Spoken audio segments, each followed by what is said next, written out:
Bonjour, j'espère que vous allez bien et surtout que l'année a bien commencé de votre côté et que vous lisez. Actuellement, je suis en train de lire ce livre-ci, La Commission de Dieu, notre mission. C'est un livre écrit à base des messages donnés par le pasteur Théodore Ndossé au Gabon à la communauté missionnaire chrétienne internationale. Les frères étaient venus de plus de 50 pays et il enseignait dessus. Il a enseigné au Gabon. Et ce livre, je pense que c'est le livre Proxel qui a été réédité sous ce titre-ci. Un autre livre que je suis en train de lire, c'est The Fruit of His Life, les fruits de sa vie. Une autre biographie du professeur Zacharias Stanley-Freeman, je vous en parlerai plus amplement dans une autre vidéo. Un autre livre que j'ai lu depuis beaucoup de mois, c'est Retraite nationale européenne de 2007 à 2018. Les auteurs sont le frère Zach, le professeur Zacharias Stanley-Freeman, le pasteur Théodore Ndossé, le pasteur Philippe Donald et son épouse, le pasteur Ruth Donald. En fait, c'est un livre écrit à base de leurs enseignements. N'allez pas chercher ce livre sur Amazon, il n'est pas encore disponible. C'est juste qu'à la bibliothèque, nous l'avons eu en service presse. Peut-être très bientôt, il sera disponible, mais pas pour le moment. En voiture, un véhicule passé. Bon, sans plus tarder, entrons dans le vif du sujet. Aujourd'hui, j'aimerais vous présenter donc les 3 livres que j'ai lus. 3 livres. En fait, ce ne sont pas les 3 livres que j'ai. Ce ne sont pas uniquement les 3 livres que j'ai lus depuis le début d'année, mais ce sont les 3 que je voudrais vous présenter. Le premier livre, c'est ce livre, La délivrance du péché d'adultère et de fornication. C'est ma 16e lecture que j'ai achevée dernièrement, parce que je poursuis la pureté sexuelle en pensée, en parole et en acte. En fait, dans ce livre, pour commencer, le professeur nous montre les gens qui ont commis l'immoralité sexuelle dans la Bible et comment est-ce que et les conséquences de leur péché. Je pense à David et Bathsheba, je pense à la vie d'immoralité de Absalom, je pense à la vie d'adultère de Samson. Dans ce livre, l'histoire qui m'a la plus touché, c'est l'histoire de Sichem et Dina. Il est dit que Sichem aimait Dina.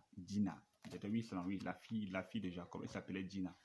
Mais malheureusement, il a violé parce qu'il pensait que le sexe pouvait venir avant le mariage. Et bien qu'après qu'il ait violé, il aimait tellement au point, il était prêt à payer le prix suprême pour l'épouser. Le professeur me dit que c'est l'erreur qu'il a commis. Il pensait que le sexe pouvait venir avant le mariage. À cause de ça, il est mort. Son père est mort. On a détruit leur royaume. On a volé leurs biens. En fait, pour chaque cas que le professeur Fromm nous montre ici à la lumière de la Bible, il nous montre les conséquences de l'immoralité sexuelle. Il nous montre David, l'homme selon le cœur de Dieu. Mais quand David a péché avec Bathsheba, il nous montre que c'est comme si le vrai David était mort. En fait, savez-vous que David n'a pas commis un péché d'immoralité sexuelle? C'est-à-dire qu'il n'a pas seulement commis l'adultère. Il nous dit dans ce livre que l'immoralité sexuelle fait partie des péchés qu'on ne commet pas de manière isolée. C'est-à-dire que c'est un péché qui entraîne une autre chaîne de péchés. David, en réalité, avait commis 10 autres péchés. Je vous invite à lire ce livre pour connaître plus amplement. Alors, comment se manifeste l'immoralité sexuelle? Comment en être délivré? Savez-vous par exemple que le sexe, la sexualité, c'est le domaine dans lequel il y a le plus de mensonges dans la vie d'un homme? Par exemple, la fornication, c'est un mensonge entre deux personnes qui couchent ensemble comme si elles étaient mariées, or elles ne sont pas mariées. L'adultère, c'est un mensonge entre deux personnes qui ne sont pas mariées, qui sont mariées chacune à son partenaire, ou bien où l'une des personnes est mariée, mais qui couchent ensemble comme si les deux étaient mariés. La masturbation, c'est un mensonge de faire croire qu'on est en train d'avoir un rapport sexuel. Or, il n'en est pas ainsi. Alors, comment être délivré de l'immoralité sexuelle? Est-ce que c'est possible d'être délivré de la masturbation lorsqu'on est devenu accro? Est-ce que c'est possible d'être délivré de la pornographie lorsqu'on est devenu accro? Est-ce que c'est possible d'avoir des pensées pures? Est-ce que c'est possible d'être délivré de l'immoralité sexuelle en acte? Oui, c'est possible. Comment est-ce que c'est possible? Le professeur Fomond en parle dans ce livre. Je t'invite à le lire. Le deuxième livre que je vais te présenter, c'est le livre La vraie repentance. C'est quoi la vraie repentance? La vraie repentance stipule qu'il y a une fausse repentance. Alors, c'est quoi la fausse repentance? Tu vois, il y a des gens qui pêchent aujourd'hui, ils se repentent demain, ils pêchent, ils se repentent, ils pêchent, ils se repentent. Pourquoi est-ce qu'ils pêchent? Ils pêchent parce qu'ils n'ont pas encore vu ce que le péché fait au cœur de Dieu. C'est la première des choses. Quand on a la révélation de ce que c'est que le péché fait au cœur de Dieu, on ne peut plus pécher. En fait, je ne fais pas cette vidéo comme quelqu'un qui est déjà entré dans l'expérience de ce livre. C'est peut-être la 8e fois que je lis ce livre. Parce que moi aussi, je vais expérimenter ce que c'est que la vraie repentance. Le professeur Fomon dédie ce livre au frère Victor Aladoum. Il dit, je dédie ce livre à Victor Aladoum, un homme d'un amour inhabituel et d'une repentance spontanée et vraie. J'aimerais être comme le frère Victor Aladoum, d'une repentance spontanée et vraie. En fait, dans ce livre, le professeur Fomon nous montre ce que le péché fait au cœur de Dieu, premièrement. Ensuite, ce que le péché nous fait à nous-mêmes. Sais-tu par exemple que le péché est un couteau enfoncé dans le cœur de Dieu? Quand tu sais que le péché, quand tu as cette révélation, nous dit le professeur Fomon, tu ne vas pas juger que voici un grand péché et voici un petit péché, parce que ce sera toujours des couteaux enfoncés dans le cœur de Dieu. Et il va même plus loin. Il dit que quand tu connais ce que c'est que la vraie repentance, tu ne vas pas te réjouir du fait que, ah, c'est elle qui a péché, ce n'est pas moi. Il dit que non, parce que tu auras la révélation du fait que, hey, c'est néanmoins des couteaux qu'on est en train d'enfoncer dans le cœur de mon Dieu. Donc tu seras même attristé du fait que d'autres personnes sont en train de pécher, parce que tu sais ce que le péché fait à Dieu. Or, si on a donc cette révélation, c'est vrai, tu peux connaître. Mais est-ce que tu peux connaître que c'est un couteau enfoncé dans le cœur de Dieu? Maintenant, comment être débarrassé du péché? Comment entrer dans l'expérience de la vraie repentance? Comment se repentir de manière à ne plus commettre le péché qui te lie actuellement? Est-ce que c'est même d'abord possible?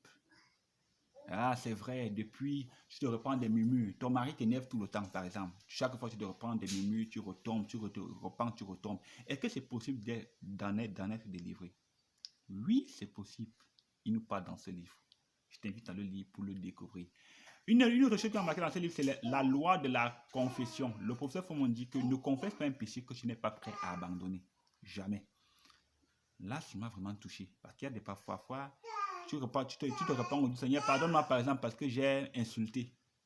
Demain, tu insultes encore. Ensuite, tu insultes encore. Non. Il y a les lois de la confession, il y a les lois de la repentance. Je t'invite à lire ce livre pour découvrir plus amplement.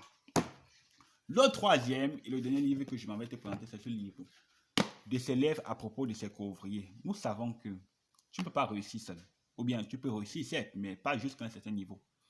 Même le Seigneur Jésus, quand il est venu sur terre, le Seigneur Jésus, le roi des rois, quand il est venu sur terre, il a formé des disciples pour que ces disciples l'aident dans sa mission.